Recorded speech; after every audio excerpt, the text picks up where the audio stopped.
since the 80s, right? Yes. So Yeah.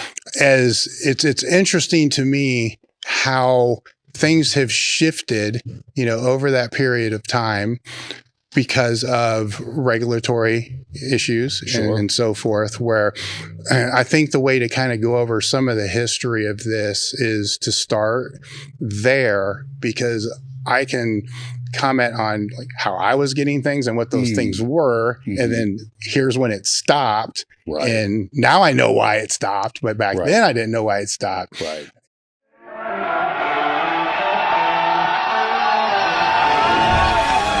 It's time to sit down, keep it real, and cut the bullshit. Welcome to Table Talk.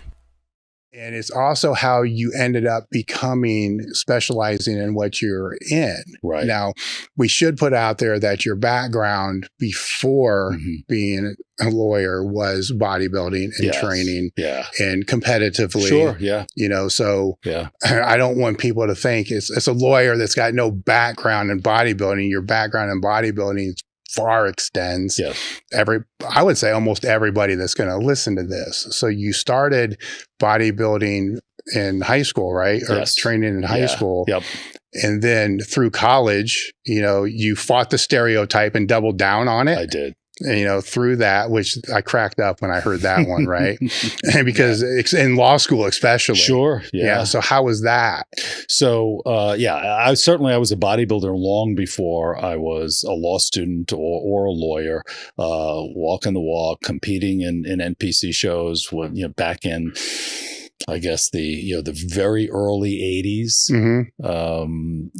I've sometimes posted on Instagram my NPC card as it existed then, which looks nothing like anything today. I went to law school. I was lucky. I did very well in college.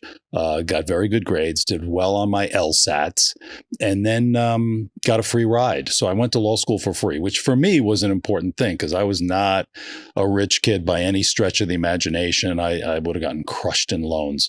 And so because I was able to do it on a scholarship, I was able to ultimately take a job after law school as a prosecutor where you don't get paid a lot, but it's great experience, great trial experience. But when I went to law school, back then, there were very few bodybuilders in, the law school or med school or any kind of the professions generally. And now it's different. Now I get contacted by law students all the time who are like, "Oh, I love your career and I want to be a bodybuilding lawyer," or both men and women. But back then it was rare. And like you say, there are assumptions that get made about muscularity, hypermuscular people. And I'd come out of training and competing at that time. So I was pretty jacked, and suddenly I show up at a law school and people are like, "Well, he can't have a brain, he's going to fail. He'll never make it through the first year of law school." And, and so dealing with those assumptions, my gut was, instead of trying to prove otherwise, I just doubled down. So I would show up at law school with my hat on backwards and the T. Michael sweatshirt and tank top underneath, the whole thing. Your scoop neck, boat neck kind of thing, baggy pants, all of it. And but I also made law review in my first year. And they didn't realize I was one of the few there on a full academic scholarship. But it was a fun experience. I went to work as a prosecutor afterwards. And that was sort of, you've got your vocation and your avocation, right? So my bodybuilding was my passion. Bodybuilding was what I did separate from the legal career. And my legal career initially was as a prosecutor, putting the bad people in prison. I had seen enough superhero movies that I wanted to be like the crime fighter, I guess. So that was the closest that I could come to it. And I enjoyed it. I did that for 5 years. And then I went into private practice in 1990, initially doing, the kind of work that most criminal defense lawyers do, representing people who did bad things to other people, hurt other people physically, economically, sexually, whatever it was. And so I did a lot of that. And both as a DA, as an assistant DA, and as a criminal defense lawyer doing that kind of work, I tried a lot of cases. And you really do get experience that you would never get in private practice in the DA's office, because you're given your first week. Here's your caseload. This case is on for trial on Monday. And whether it's in the beginning a traffic case or a misdemeanor and later felonies, you're in court, you're making the arguments to a judge, you're thinking on your feet, you're standing up and making arguments. And that is super important. That's the skill set, that you need. I sometimes tell the story that the initial interview that I had to get the job as an assistant DA was you had to do an opening statement. And you prepare it. It was this fact pattern about this little old lady, Lillian Harrison, who gets robbed on the street. And so I prepared my little opening statement, no notes. You got to just stand up there. And it was a one-on-one, just like you and me. And I come into the office and the interviewer is sitting there, funny guy, good guy. I became friends with him for many years after, and I'm still friends with him.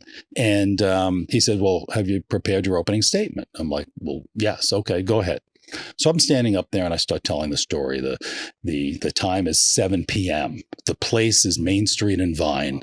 Lillian Harrison, 64 years old, is on her way back from work. She's walking down the street northbound. As she's walking, passing a street lamp, she hears a sound. It's footsteps coming from behind her, distant at first, but getting closer and closer. Suddenly, it's right behind her. She turns over her right shoulder to see the face of a man. This man, the defendant, David Tate, as he reached for her pocketbook with his right hand and pulled it from her shoulder, knocking her to the floor. So I think I'm doing great. I'm using and I was an actor at one time. And so I'm using all my acting skills. I'm making it passionate. And in the middle of it, he says, excuse me. Yeah. It's getting a little hot in here. Can you open that window? So I look over and there's a window. It's probably about 5 feet wide. It's got 2 huge handles. I said, okay. So I walk over to the window, put my hands in the handles. I start to pull it. It's not moving. I pull it again. Not moving. He says to me, you're a big guy. You should be able to open a window. So now I'm thinking I'm going to lose this job because I can't open a window. So I pull the window with everything I've got. I can't move it. He goes, all right. Sit down. So I sit down. He goes, all right. It says here that you used to work for Dan, who is an ADA here, and that you were an intern in our office. I said, yeah. He goes, what do you think Dan would do if I were to call him right now and ask him about you? I said, I think he would say that I worked hard. I was punctual. I did memos for him. I think he'd say good things. Okay, let's find out. So while I'm sitting there, dials the phone. He goes, yeah, hey, Dan, it's Pat. Yeah, listen, I just had a guy in here, Rick Collins. He just left. I think there's something wrong with him. He's a little bit off. What did you think of him? What? Women's clothes. Really? Okay, thanks. And he hangs up the phone and he just looks at me and he goes, women's clothes? Now, I had no idea what he was talking about. This is 1980 or 84, I guess. Now I know I didn't open the window.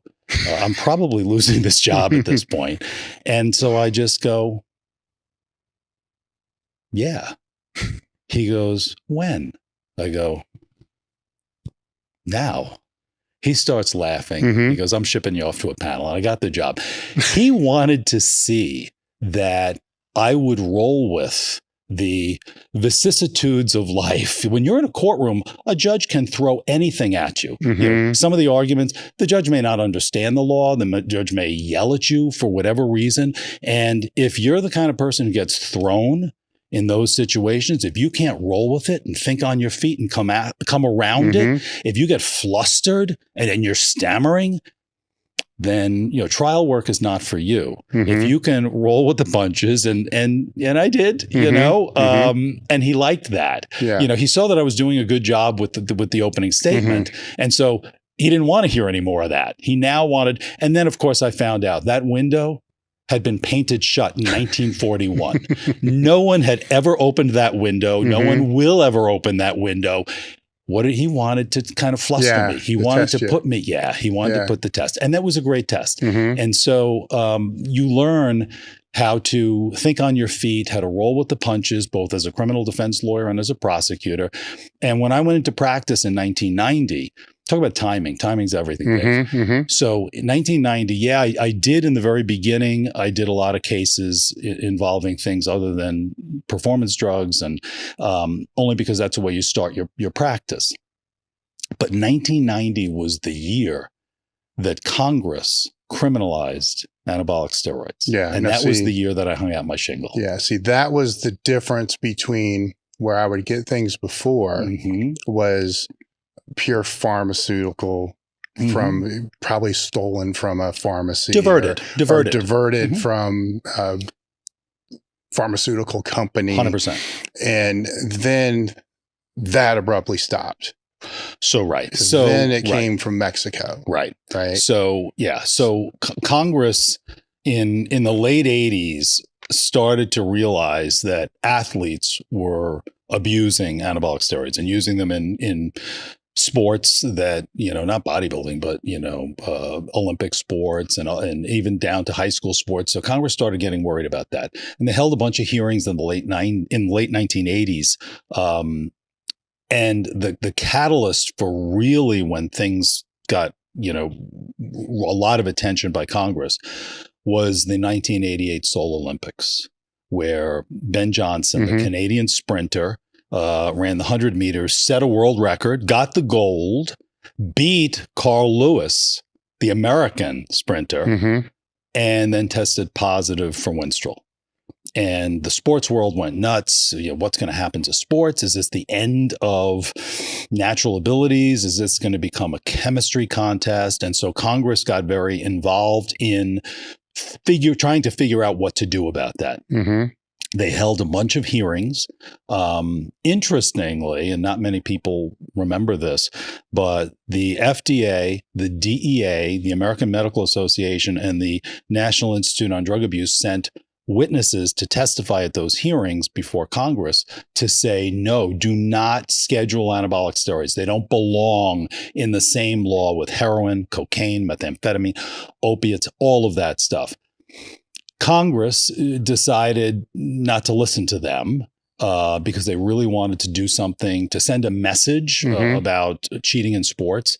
And so they put steroids into Category 3, Schedule 3 of the Controlled Substances Act, and which suddenly gave the DEA the authority to go after things and gave a disincentive to the pharmaceutical industry to really produce the drugs, doctors to really prescribe the drugs, pharmacies to want to carry the drugs. And so you had all of the legitimate sources like you were talking about where, there was a diversion problem. There was a diversion situation where FDA approved products were being diverted from medical use to the folks who wanted to use anabolic steroids for either sports use or cosmetic use, which is really, as we know, the vast overwhelming majority of people are not competing in anything but pickleball, right? I mean, it's this is an aesthetic, cosmetic drug primarily. And so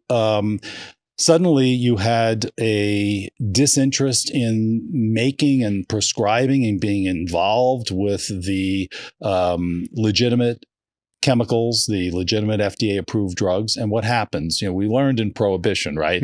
When you no longer have a legitimate source of supply, a black market explodes. And so suddenly, from the FDA approved meds that were used in the 80s, now we had different things appearing. So you had, for example, Mexican drugs, from the pharmacias in Mexico, where you'd have pictures of horses or dogs or farm animals of different types, suggesting that these are veterinary drugs. But of course, they were being made for humans. They were being labeled for veterinary purposes because there might be lesser regulatory requirements or importation issues that might have to be dealt with. And so suddenly you had these bodybuilders using what appeared to be veterinary drugs, and the media picked up on that, of course. And that became the market for a period of time, this black market of drugs that were coming from overseas as finished products into the United States. Now, before that, what was the reason as to when it was being diverted, the product labels would have the little square on it that said this product, will not enhance sport performance. Right. Yeah. So what was the catalyst to have that put on there? So the American College of Sports Medicine and some of the other medical groups, in what I think they thought was a good idea to try to discourage people from using steroids for non-medical purposes, decided that they would try to sell the idea that steroids don't work. Yeah. Right. Yeah. And so you had some studies that were actually rigged in the 1980s to show that they don't work. I mean, by giving, like 20 milligrams a week or something ridiculous, and then publicizing the results in a way to sort of engineer this public perception that they don't work. Kind of backfired, right? Because when you tell people something that's obviously not true, and the guys in the trenches knew it wasn't true, suddenly you had a complete lack of credibility on the part of the medical community, and that really created a rift between the guys in the gym, the guys in the trenches who were using anabolic steroids in the early 90s, late 80s. And the medical community, which seemed to be completely out of touch with reality. Yeah. And that created a problem because obviously there are health risks involved in the use of any drug. You take a couple of aspirin, your headache's going to go away. You take 2 bottles of aspirin, you go away, right? So, the devil's in the dose very often. And so there's a difference between use and abuse, but certainly those who abuse drugs can have bad side effects. And I think that when the medical community started shopping the idea that steroids don't work to build muscle, their credibility was so diminished that people started to believe that everything that they were saying was not true, including that there might be any health risks associated with it, which is unfortunate. Yeah. And not a message that should ever have been given. But that's what happened to the market. And answer your question, and the market adapts, right? As government tries to regulate something, if there's a demand, there'll be a supply. Yeah, economics 101, right? And I've often said that when we look at drug policy, there's a certain percentage of the human genome that wants to get high, and you can pass all the laws you want, but the reality is that percentage is going to find a way. They're going to have the demand for drugs, and there are going to be those who will supply those drugs. That's just the reality. And similarly, there's a certain percentage of the human genome that wants to be jacked. Oh, yeah. And they're going to have that demand, whatever laws you put in place. And so if you regulate the legitimate source of diverted medicines, FDA-approved medicines, well, then you have this Mexican pharmacia market. If you then crack down on that, which they did in a number of DEA operations like Gear Grinder, if you remember it back in the day. Well, that's what I was going to ask, is what clamped down on that? Because eventually that became disappeared. Yeah. And then it started coming. I would think there was probably some pressure on the Mexican government. I know they did raid in an operation called Gear Grinder. They shut down a whole bunch of Mexican labs. So they crushed it. And plus, especially after 9/11, there was a much higher scrutiny of what came into the country via airports, et cetera. Yeah. And so finished product became much harder to get into the United States. And so if you can't get finished product in, then what happens? The powders. So then the market shifted again, the demand and the supply. And so what the market now is of course, powders in a raw form coming from China or Asia, typically coming into the U.S. labeled as creatine or some innocuous substance. And if it gets through customs, then you've got a kitchen chemist in an underground lab capacity creating a esterified injectable, or if he's got a pill press, making orals or whatever, and then selling it typically on social media. And hawking it that way. But if you look at from a harm reduction standpoint, and harm reduction should probably be part of any drug policy, maybe the one of the most important parts of any drug policy. Yeah. So we went from, as you described, FDA approved products in the 1980s, which were made under quality control in clean rooms, in drug manufacturing, pharmaceutical industry facilities, to now a raw powder that shows up and somebody in their kitchen is making it under who knows what quality control circumstances. And now it's going out and being sold over the internet to people of all ages, including people under 18, and being used without medical supervision or monitoring. And I've represented a lot of underground labs in over the years.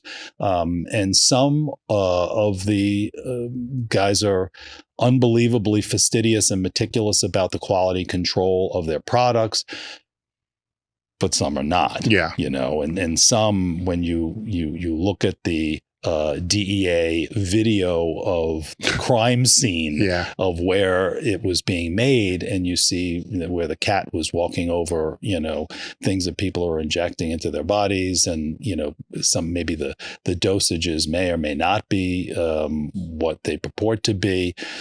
You're thinking, well, somebody's injecting this, and the same would be true of even some of the other, from SARMs and some of the other things that are on the market as well. You've escalated the risks, you've escalated the harms by the crackdown policies on the legitimate sources of supply. So I think we're reaching a point now in terms of drug policy where we're beginning to realize that the war on drugs probably didn't work very well in any respect. And so we're scaling that back in many ways, at least with respect to heroin and cocaine, maybe in some ways inappropriately. Maybe we shouldn't be giving people free market, open air places where they can inject as much heroin as they want and then wander the streets. Maybe we've gone too far in terms of tolerance and allowing or maybe even encouraging people to continue drug use. But with respect to steroids, we're really not looking at minimizing those harms in any way, shape, or form. Typically, there's only been one movement to deschedule testosterone out of the Anabolic Steroid Control Act. And when I say the Control Act, that law passed in 1990. It was limited to 27 different compounds. It didn't really cover a lot of the pro-hormones that were coming out into the market. And so in 2004, it was amended to include a whole bunch more andro and other type of products that were on the market. And even that was a fail. So Congress, doesn't get sometimes the best advice on how to make a law, especially in this kind of very niche area. And so in 2014, they took a third third stab at it. And that was the law, the design around Anabolic Steroid Control Act that really is the law that exists now and really did decimate the market for pro-hormones, for steroids being called supplements and hitting the market that way. Now, after 9/11, was it the supply hit because the government could now search any package for any reason, whereas before they couldn't do that? So one of the things that people should know is that you have privacy in a mailed package. So if I mail Dave Tate a package, the government can't open that. In the U.S. In the U.S. In the U.S. Domestically. Yes, yeah. They can't without a search warrant. Yeah. They get a search warrant, they can open it up. They've got a reason, they go to a judge, they say they have probable cause, which is the basis for that. Now, international mail is different. So if I mail Dave Tate a package from Greece, now it's similar to walking across the border or appearing at an airport and going through. Look, you go through the scanner, they can randomly say, you know what, put your hands out. We're going to scan you.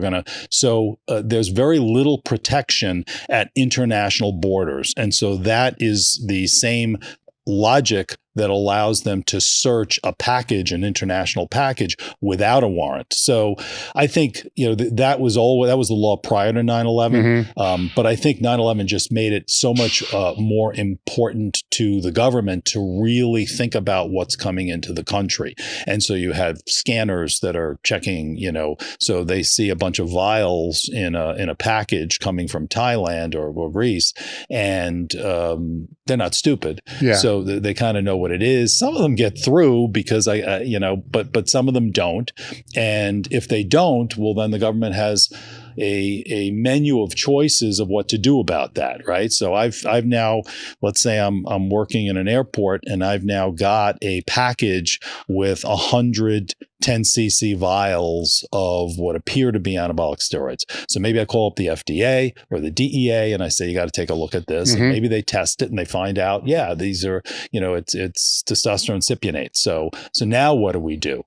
Well, it's 100 vials. So what do we do? Well, maybe the DEA says, well, we'll do a controlled delivery of this. And what that means is that they dress somebody up as a mail carrier under the supervision and surveillance of other agents.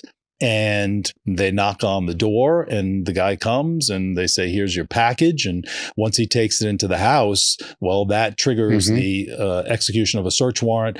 Sometimes the package is actually wired so that when he opens it sends an alert to the agents. And suddenly there's 20 agents swarming the guy's house, taking anything that might be evidence of the crime. So that would include his computer or other electronics that might show that he ordered it and his communications with the source.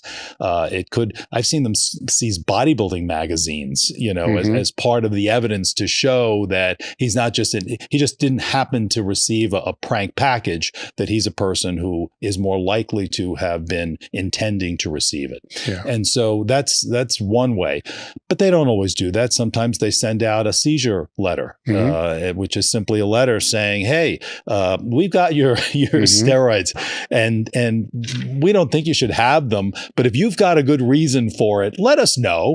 Contact us and we'll be happy to talk to you about your steroids.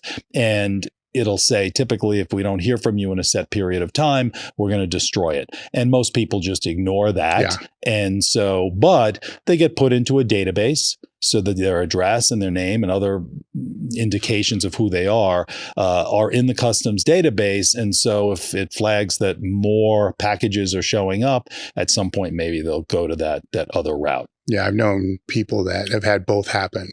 And I know other people to where, it's kind of common knowledge that if the package is delivered, you just don't do anything. You just hopefully just let it sit on the step. Wait a few days. And then take the risk for it. But don't answer the door. You try to wait them out. Don't answer the door. And then if you are dumb enough to answer the door, don't let them in. They need a warrant, just basic stuff like that. But the people that I know that would get busted would be the ones that would get the letter. And never understood this, by the way. And then be dumb enough to go pick it up. It's like, are you kidding me? Yeah. You know, but they had so much invested, right? You know, that they thought that was worth that risk. And it's just kind of ridiculous. Well, if in the situation, if they really want you and in the situation where you try to wait them out, they'll sometimes then just do what's called a knock and talk where, you know, okay, you didn't pick up the package. It's still sitting there or whatever. Here we are. We're from the DEA. We know what you ordered. We know what you're doing. We want to talk about it. You can choose not to talk to us, but then we're going to continue to investigate this case. If you want to sit down and talk with us, we know what you did. We know you ordered it. Talk to us. And then if somebody does, well, that's how they build the case. So my recommendation, and it's the recommendation that any criminal defense lawyer would make, is number one, unless agents have a warrant to enter your house, you have no obligation to let them in.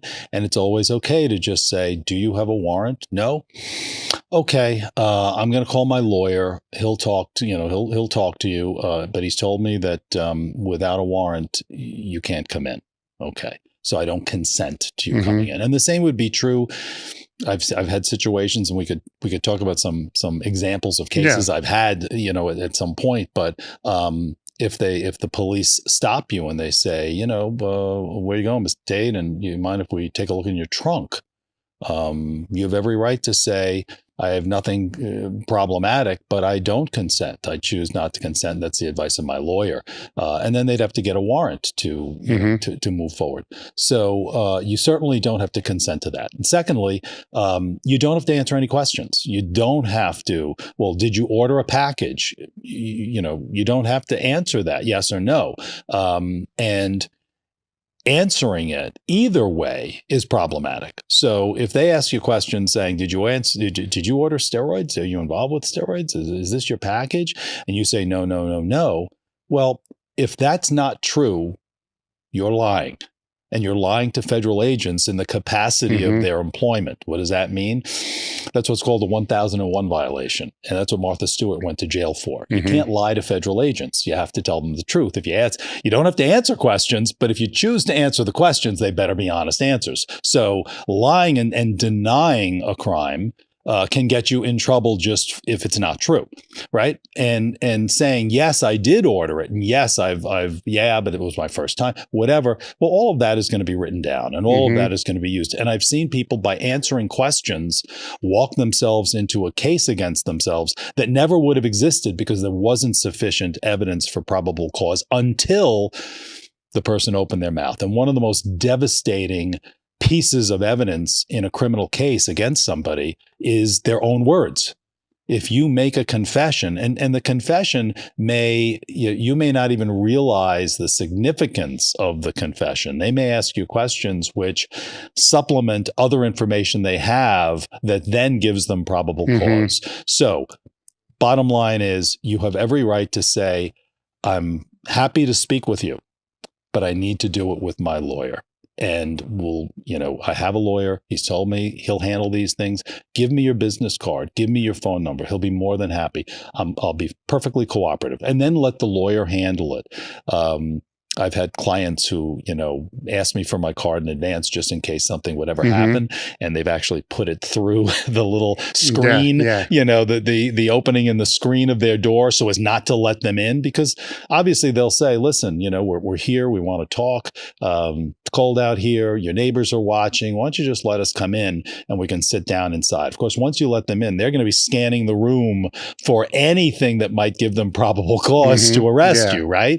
So you're on that slippery slope to a case against yourself. So, don't consent to warrantless searches. Always ask for a lawyer, mention a lawyer, and don't answer any questions either by admitting or denying, because both of those are problematic. So that's legal recommendations 101 for everybody. And it applies not just to steroid cases, but really to any case where you're concerned that you may have a problem.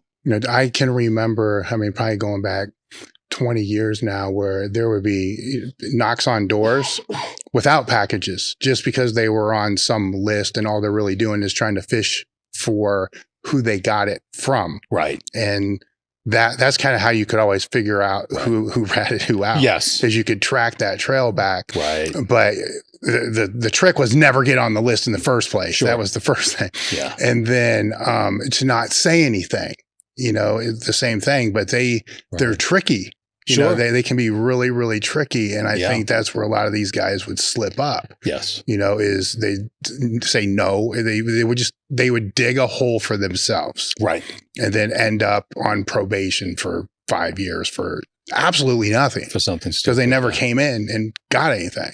Right. Which is a mind-blowing thing that was back then. It's from my perspective, it was more personal use cases. Right. People were getting heated for that. Right. And if I'm being completely transparent, it usually came from somebody sold something to a high school kid that got to their parents. The parents get pissed off, call the police station.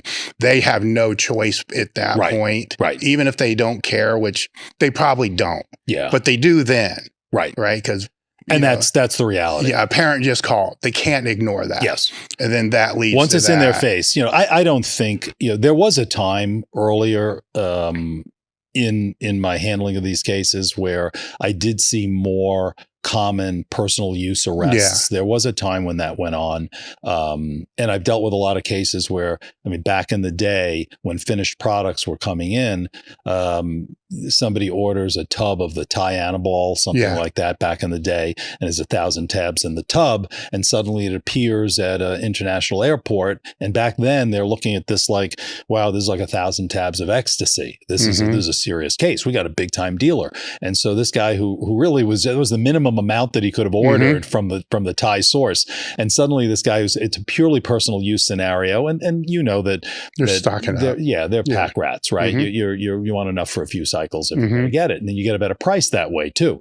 So suddenly this guy who just wanted a better price and wanted enough for his personal use cycles is suddenly being deemed a dealer of like 1,000 tabs is crazy. And so I would wind up getting involved in those cases either because the client would call me or because a lawyer would call me and say, we need to get you into this case. Would you work with us on this case to educate the judge and the prosecutor and the agents that, no, this is not like 1,000 tabs of ecstasy. Guys are taking, 10 pills a day, and this is just a couple of cycles. So I did a lot of that work for a period of time. I don't see those anymore. I think now, like you say, there's usually a catalyst for it, whether it's, the kid who his mom calls and says, here's the steroids.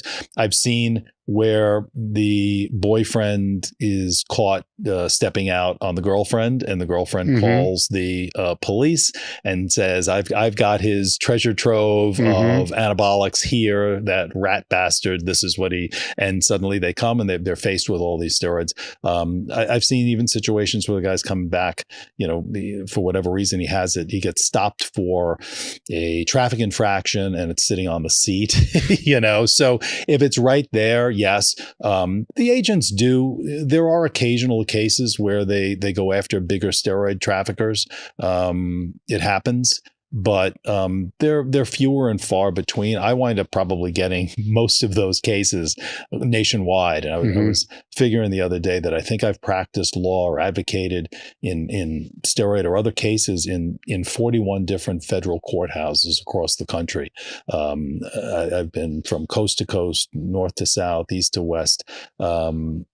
I don't know if it's a record, but it's probably not too far from it, all within my sort of niche, because there really are no other lawyers who do this kind of work. And I'm passionate about it and I'm knowledgeable about it. And my clients, often become my social media followers and friends through the years who want to see what my journey is and be part of that.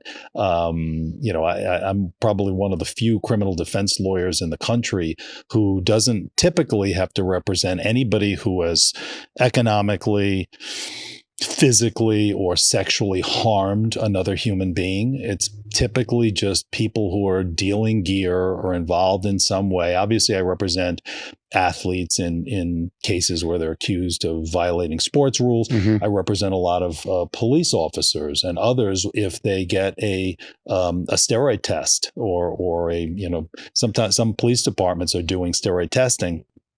And sometimes they test not for anabolics alone, but also for the other things that you would be tested for in a sports doping case. So I had a guy a few years ago, a cop who tested positive for clenbuterol, and they wanted to take away his job, his pension.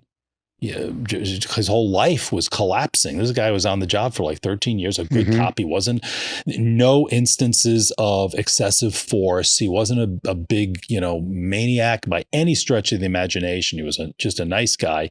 And suddenly I remember speaking to the prosecutor and saying to her, this is not a steroid. This is clenbuterol. This is a beta-2 agonist. This is a bronchodilator that's permissible in other countries. We have albuterol in this country, but this is, at most, it's a stimulant. It's not associated with roid rage or aggressiveness or any of the things that you may think would underlie this policy. And her response was, well, we have a zero tolerance policy. I said, okay. Zero tolerance for anabolic steroids. Yes. This isn't anabolic steroids, I know, but we have a zero tolerance policy. So it was this circular, crazy conversation. I wound up trying the case. I spent a week in the trial room calling in witnesses. They called the architect of the Major League Baseball doping program. I called a witness from California. We had experts. It was this crazy battle. And at the end of the day, I won, and he was reinstated. He got his back pay. He got his pension back. He got his job back. And I think he even sued the department for what they did to him. But you sometimes you're dealing sometimes with prosecutors or others who, as well-meaning as they may be, just aren't getting it. And so I'm kind of the guy who sometimes gets brought in to work in those cases. How have the counts changed over the years?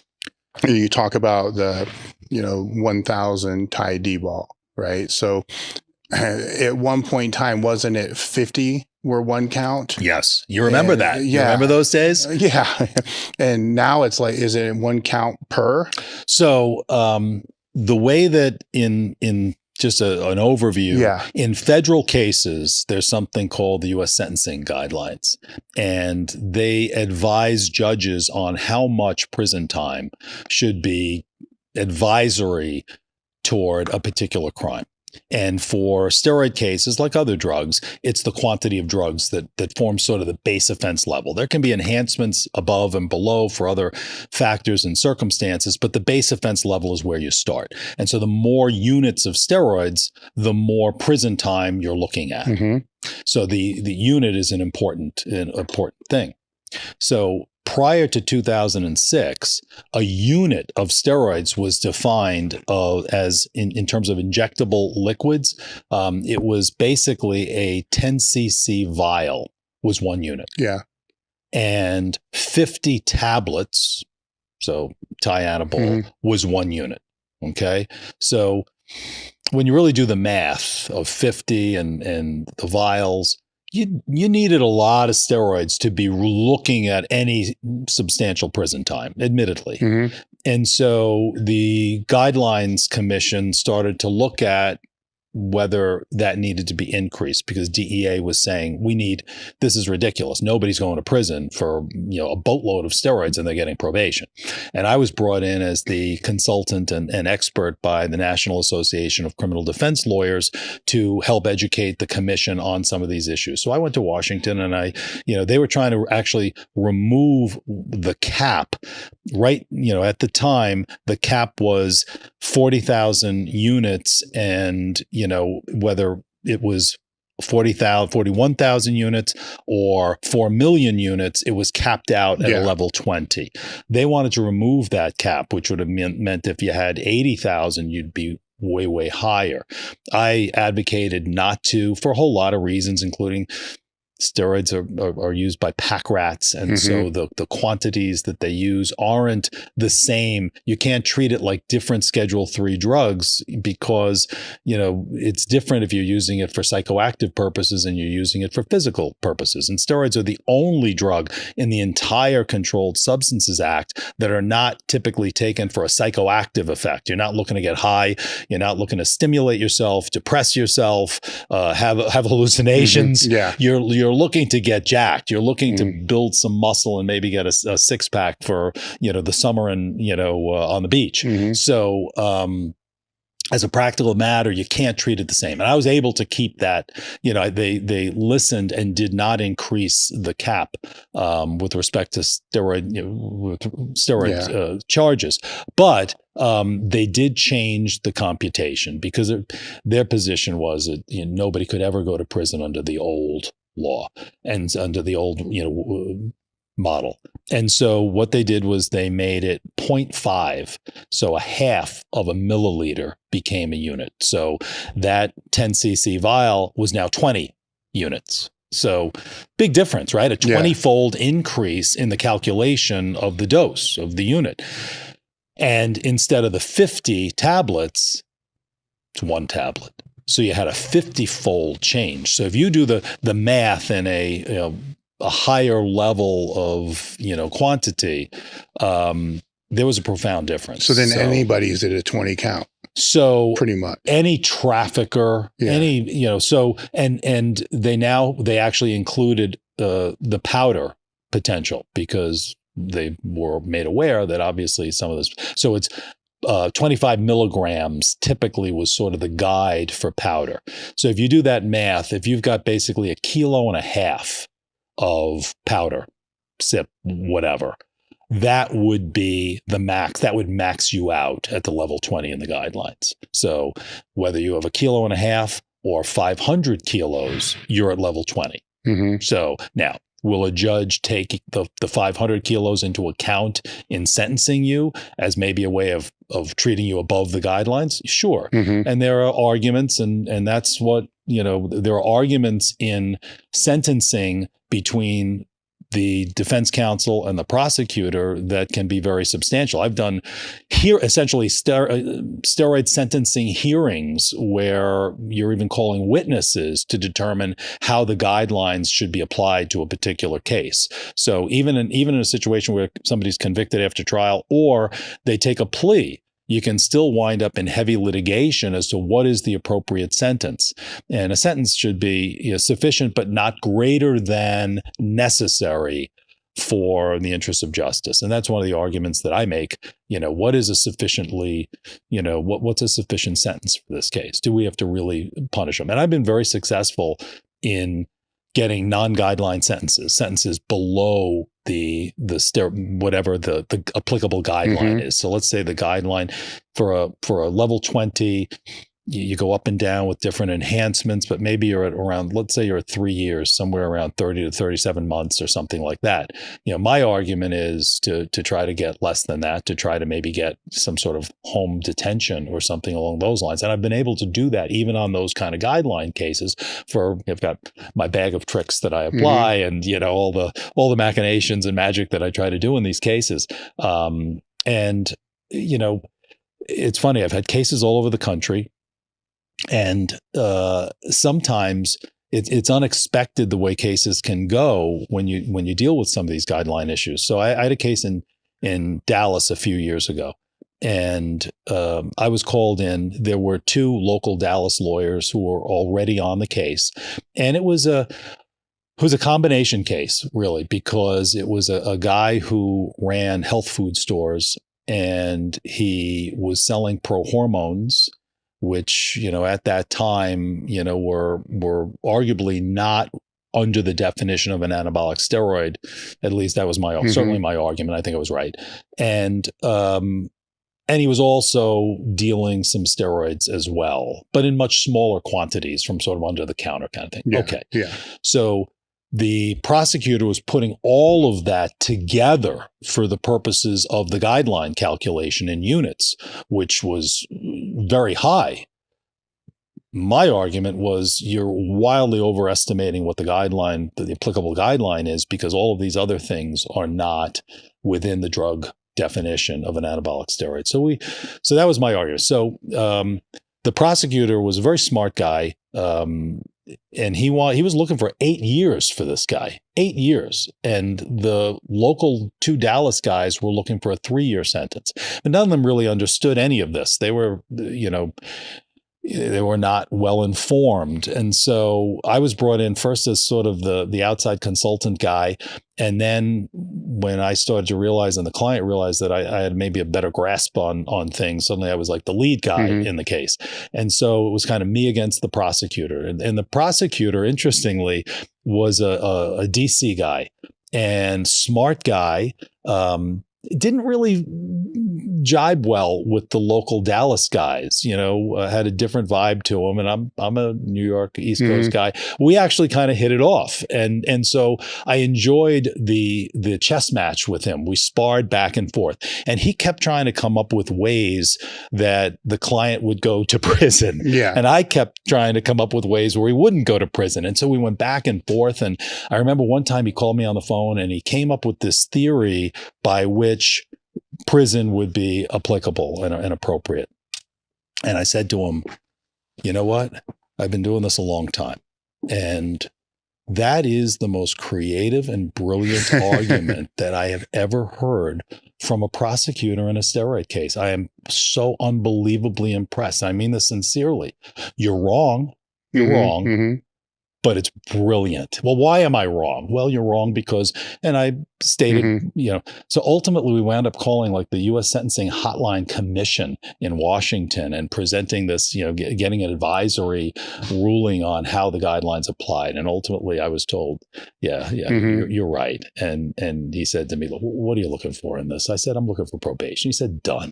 And the guy got probation. And I'm still friends with his family. A lot of my clients and their families ultimately become friends, because you're really helping somebody out in these cases, somebody who has no real criminal record. Most of my clients